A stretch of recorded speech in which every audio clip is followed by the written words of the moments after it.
Assalamualaikum warahmatullahi wabarakatuh.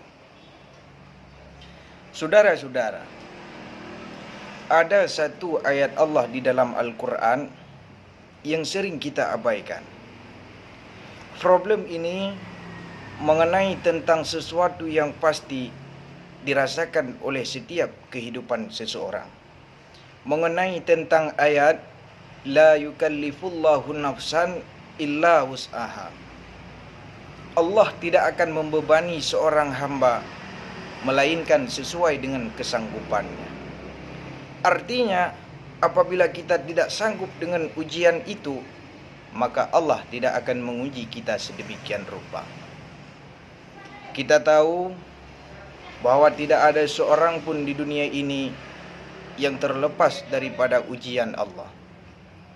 Cobaan, ujian adalah sesuatu yang pasti dirasakan oleh setiap kehidupan seseorang dalam menjalani kehidupan di dunia ini. Nah, saudara-saudara, kenapa saya berani mengatakan kalau ayat yang tadi sering kita abaikan? Pertama, banyak status yang muncul di sosmed dalam bentuk kata, "Ya Allah, cobaan apa lagi ini? Ya Allah, aku tidak sanggup.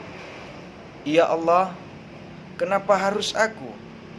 Intinya, tidak sanggup menerima sesuatu yang sedang diberikan oleh Allah.